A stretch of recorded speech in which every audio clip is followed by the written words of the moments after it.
if we don't move quickly, the masses will rise in Jamaica, just like they're doing all over the world.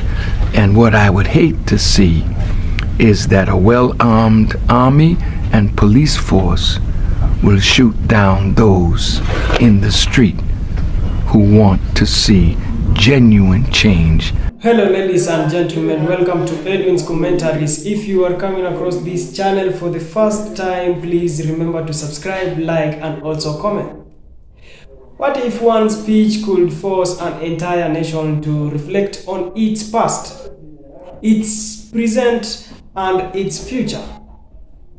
A message delivered years ago is once again gaining attention, not because it predicts the future, but because many believe that challenges it addresses are still affecting Jamaican today.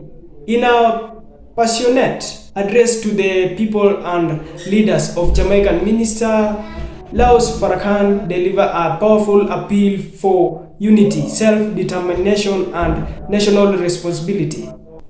Whether people agree or disagree with his views, the questions he raised continue to spark debates across the island and throughout the Jamaican diaspora. He argued that Jamaica's greatest obstacle is not simply economic hardship or foreign influence, but division among its own people. Today we will explore the core ideas behind that message, the history that shaped it, and why many Jamaicans believe this issue remain relevant decades later. So guys, continue watching this video until the end, then I'll come back with more comments. I would appeal to our brothers and sisters in Jamaica that life is more important than party, and Jamaica is more important than party politics. In America, partisan politics is literally destroying the country. So even though we disagree, that disagreement should never allow us to take the life of another human being simply because they are a member of a different party. Bitter pill that Jamaica has to swallow because of the debt of $216 billion and the slowdown in the economy. So let us hope and let us pray that we will be able to ease the pain through good politics, but at the same time, if we don't move quickly, the masses will rise in Jamaica, just like they're doing all over the world. And what I would hate to see is that a well-armed army and police force will shoot down those in the street who want to see genuine change that skipping. They tried in 1976 to organize a military coup to overthrow Michael Manley. In 1976, they supported attempts to assassinate Michael Manley on 3 different occasions. The little man who led Jamaica, who spoke at Savior's Day, was such a threat to our government that they attempted 3 times to assassinate the man in 1976. So later, they found a way to get rid of him through riots in the street over food when they cut off assistance to Jamaica. It's beautiful.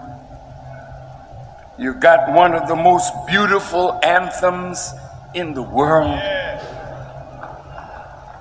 And you got a seat in the United Nations. Big up for you. But independence, you don't have that yet. Independence, you don't have that yet.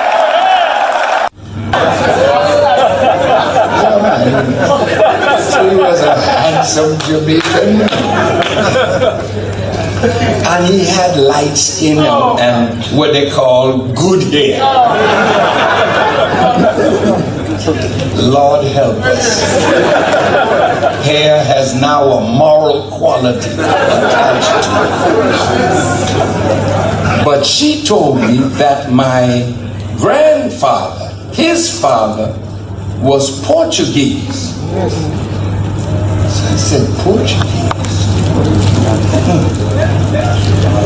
Then as I matured, I saw that in the Inquisitions in Spain and Portugal, many members of the Jewish people who had mastered in Europe the sugarcane industry in Spain, they had become great,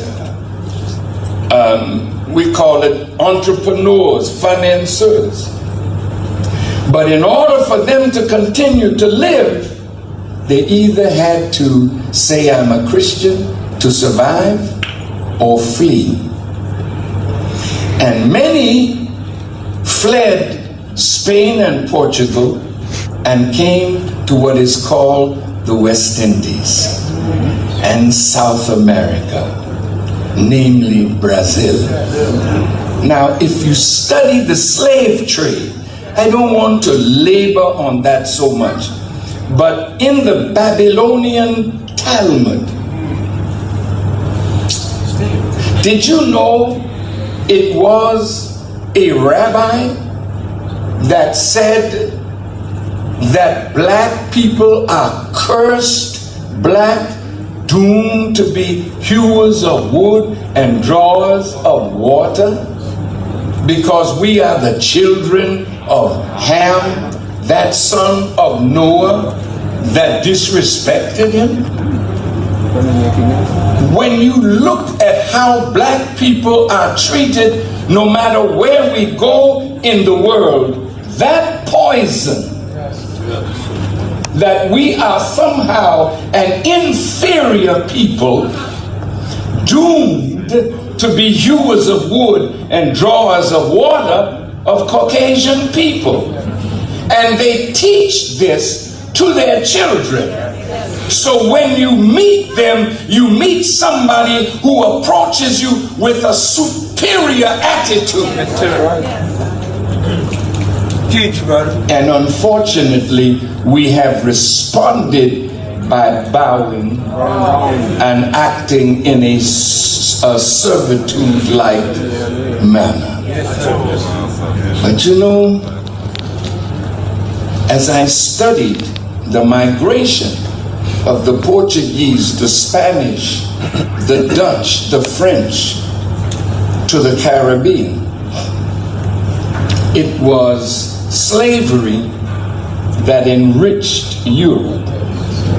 And no matter what branch of Europe colonized or enslaved us, the British took away our African names and gave us English names, right? And most of us carry those names today. True? None of us spoke or speak today the language of our country and culture.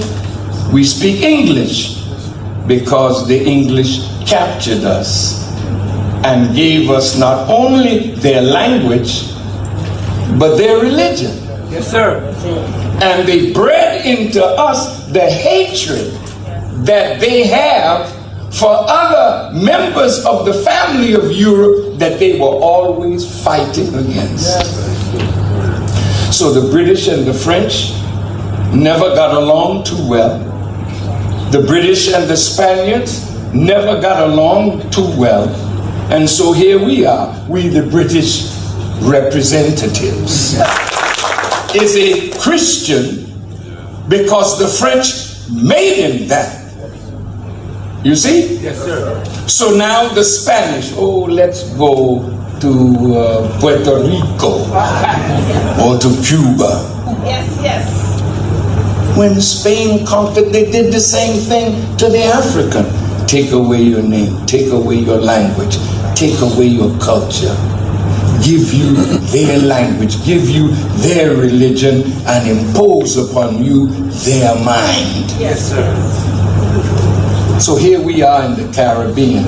We are so divided, not just between British or English-speaking West Indians, French-speaking, Dutch-speaking, Spanish-speaking, French-speaking. No, no, no. We are worse than that. When I was a little boy, I heard a calypso song that was written by a Trinidadian, a Calypsonian, long time ago. Small island, go back where you come from. Small island, go back where you come from. You come by the 1 and the 2 and the 3. Now I find you up inside me breadfruit tree. Small island, go back where you come from. And look, he was talking about the Bajanians. What am I saying, my dear family? We were not only divided by the languages and cultures of Europe, we began to be divided even by our islands. So Jamaica and Barbados and Trinidad and St. Lucia or Anguilla, all of the islands, they had some beef against somebody from another island.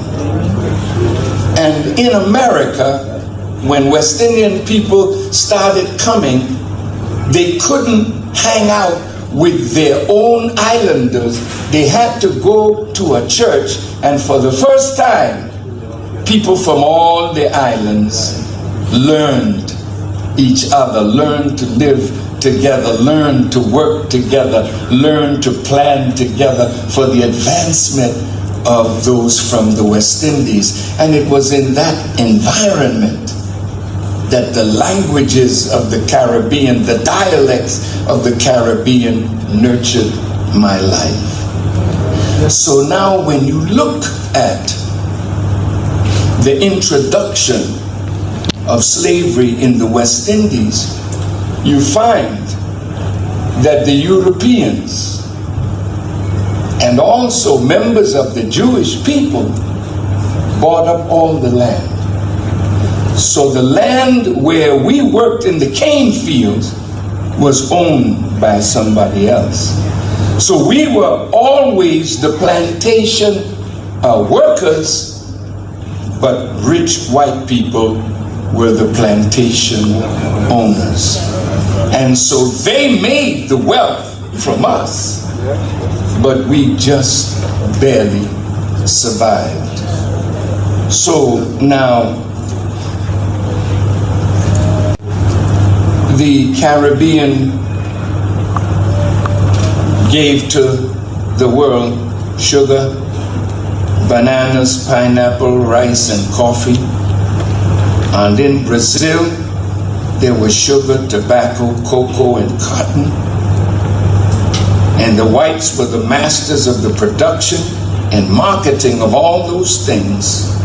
And of course, the British, the French, the Dutch, the Portuguese, the Spanish, all controlled these territories at various times. But no matter which European nation controlled the land and the sea, it mainly was the Jewish merchants who controlled the profitable trade in the produce of the Caribbean and America.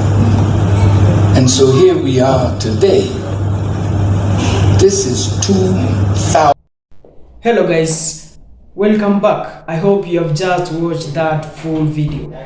One of the strongest themes of the address was political division. According to Farhan, political loyalty should never become more important than human life. For generations, Jamaica has experienced intense political rivalries that have sometimes escalated into violence. Entire community become identified with political parties, increasing tension that extended beyond elections and into everyday life. Farrakhan argued that when citizens begin seeing one another as political enemies instead of fellow Jamaicans, everyone loses. He challenged citizens to ask themselves an important question: how can a nation truly prosper if its own people remains divided? He instead that unity, not political tribalism, is the foundation upon which successful nations are built. The minister then turned to Jamaica's political history. He referenced the turbulent period of the 1970s during the government of Prime Minister Michael Manley. Those years were marked by Cold War tension, economic struggle, political violence, and international pressure.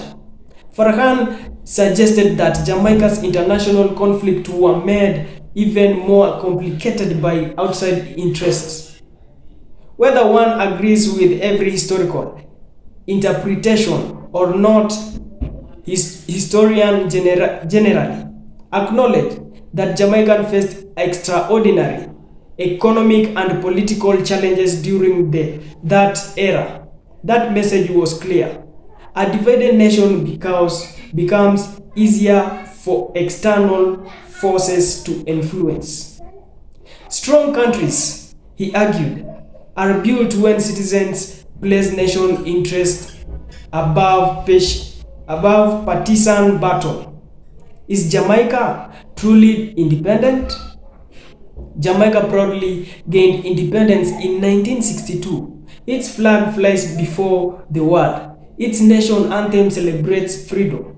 Its voice is heard in international organizations. But Farrakhan challenged listeners with a deeper question: is political independence enough?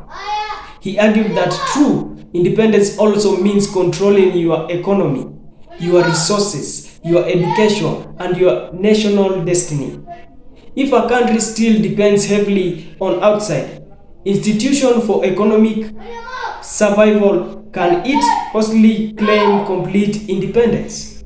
These are questions many developing nations continue to ask themselves today.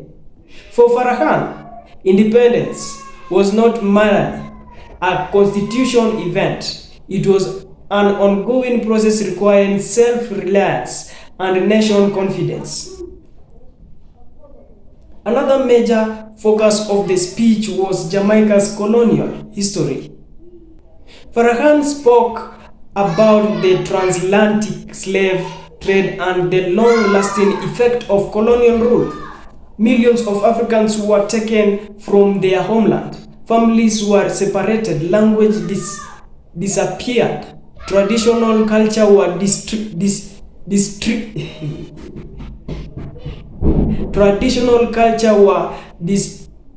disrupted. Names were changed. Generations were forced to rebuild their identities under systems they did not create. They argued that although slavery ended long ago, many of its economic structure continued to shape society. And ownership, access to wealth, and economic opportunities often remained concentrated in the hands of a small elite, while many ordinary workers continue struggling to improve their lives. His point was not simply about history. It was about understanding how the past continued to influence the present. Why so many Jamaicans live? The commentary accompanying the speech expand on another major concern: the loss of talent. Every year, thousands of education Jamaicans leave the island seeking better opportunities overseas. Doctors, teachers, engineers, scientists, entrepreneurs, while many find success abroad. Their departure also represents a significant loss of skills that could contribute to Jamaica's own development. The commentary argued that Jamaica must create stronger institutions, improve education opportunities, encourage innovation, and provide economic conditions that convince talented citizens to stay or eventually return. A nation's greatest resource is not its mineral or beaches. It is its people. The final message was directly not only towards politicians but also towards citizens. The speaker argued that leadership must always be accountable to the people. Citizens should demand transparency. They should expect integrity. They should support policy that benefit future generations rather than short-term political victories. He also challenged leaders throughout the African diaspora to place the welfare of their communities ahead of personal ambition. His argument was simple. Leadership is service, not privilege. And real progress begins when leaders work for the common good. Whether people fully agree with Laus Farhan's message or strongly disagree with part of it, one thing is difficult to ignore. His speech encourages Jamaicans to ask important questions about unity, independence, economic opportunities, leadership, and national identity. Perhaps the future of Jamaica will not be determined solely by politics or foreign investment. Perhaps it will be determined by whether Jamaicans can come together around a shared vision for other countries' future, because history shows that national becomes strongest not when everyone thinks alike but when people unite around a common purpose. If Jamaica is to reach its fullness potential, many believe that unity, accountability, and investment in its people will remain essential ingredients of lasting success. Thank you for watching. Let me see you in the next video. Thank you.